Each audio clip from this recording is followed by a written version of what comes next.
What is up, YouTube? Welcome back to Stocks by the Numbers, and today is Saturday the 7th, and I wanted to take a quick look of a company that popped into my head. I recall seeing them IPO, saying to myself that they were a little overvalued, checking back in on the stock when it was like 35, 36, basically saying the same thing to myself. I didn't have the channel at the time. Now, as we can see, it is a little bit lower than that price, but let's jump in and let's see if it's actually justified, or if we just have a tremendous buying opportunity here. Name of the company in question, Bumble Incorporated, ticker symbol BMBL. This is a dating app, and obviously there are many, many more just like it. The difference here is that the women message first. I personally don't see how it could be successful, because most women, they say, use these dating apps, when they're bored, or, just for validation or short-term attention. So, I don't see how it could be a viable business. However, the numbers tell a different story. So, again, BMBL here on the NASDAQ, 19.5, closed yesterday, down 0.8%. We're looking at a 52-week low of 1541, 52-week high of 3933, PE well north of 100, market cap north of $2.5 billion. We come down here, first of all, you can see annually, back in 2018, 360 million, looking back 2021, up to 765 million. So the company's definitely trending in the right direction, growing their business. Look at the income off that revenue, north of 300 million. Profit margin, 41.5%. See, this is why when I spoke about other app businesses like your Airbnbs and your Robinhoods, this is why I was so negative on them, because they probably don't have much overhead, right?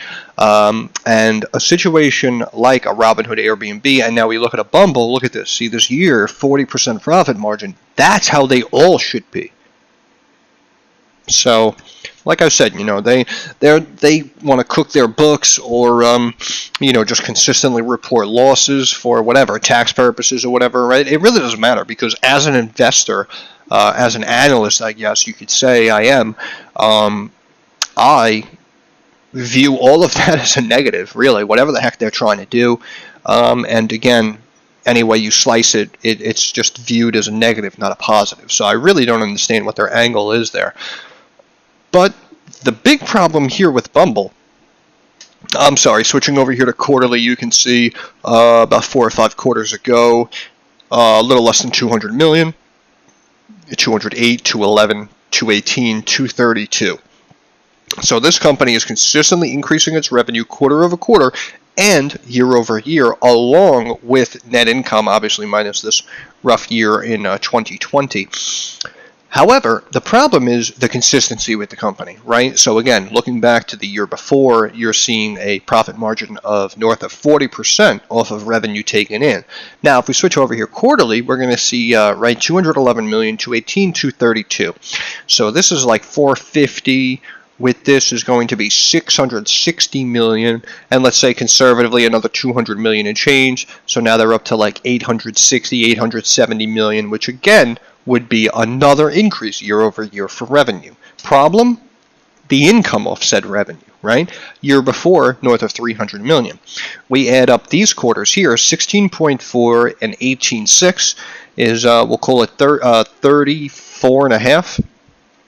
Minus 3.6, right? So now you're down to like 31 million in profit. And they are inconsistent with these numbers, but let's say they bring in like another 10 million profit in the next quarter. Now you're up to like 41 million in profit off of 870 million, right? But you just made north of 300 million profit off of 760 million, right? So obviously the company's definitely running into a couple of roadblocks there. But, I just wanted to show you max chart. Yeah, I don't know. It's lagging. So we're switching back over here to Trading View. As you can see, this is basically a chart from inception, and it has consistently basically been in a downtrend, minus a bounce here for a couple of months coming off the lows.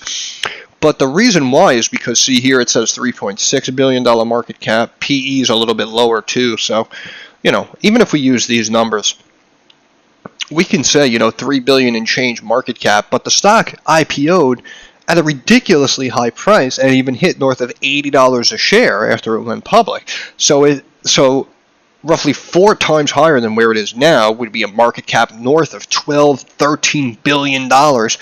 And, people jump in, look at the volume coming in, and then the company posts earnings and look, 100 million and change they made for the quarter. And that's what grinds my gears. All of these companies are basically scumbag, greedy sons of bitches.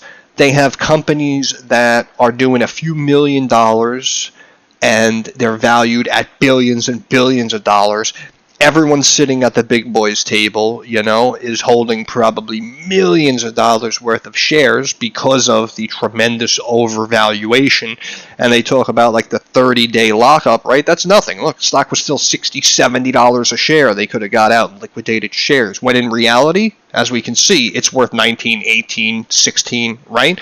So that's why it really makes me laugh, because they basically get a golden parachute as the company starts, not when they're getting out.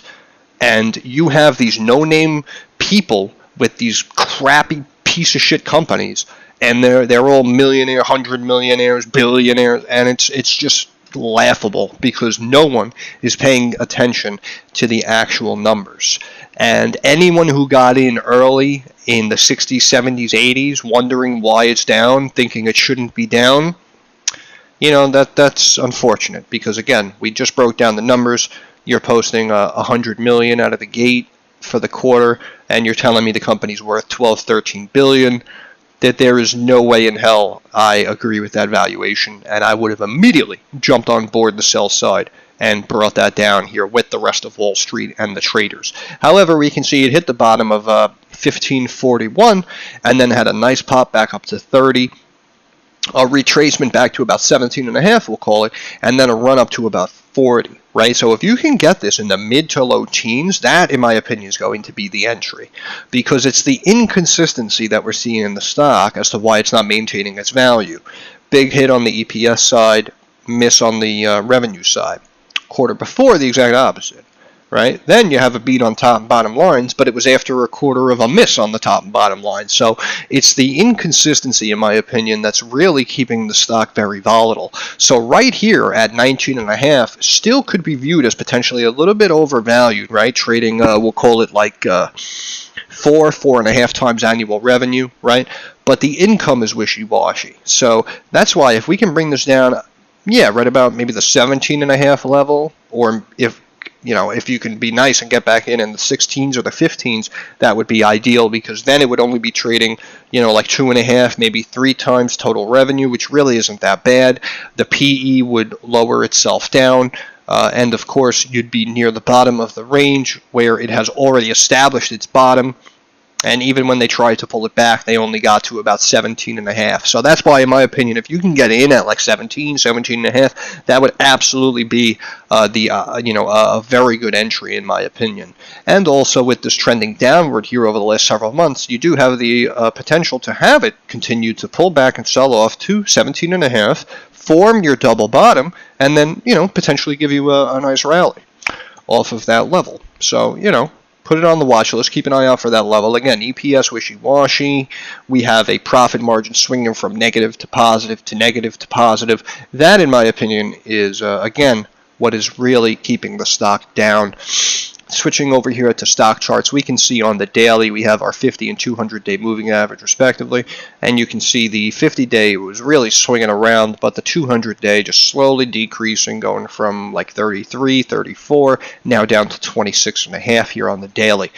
You can see that the stock pulled back to 1882, bottom Bollinger Band 1888, and then bounced off that level, sitting at 19.5. But we have an RSI approaching 30 and a MACD just slowly bleeding over the last several weeks. So, we could continue in the downtrend. However, you are seeing these little pops and jumps when the RSI basically approaches or breaks 30, right? So, again, here at 32.78, maybe just give it a couple of days, let it sell off a little bit, have the RSI set up, have it right near the new established bottom Bollinger Band, and then potentially have a good pop from that in the short term if you'd like.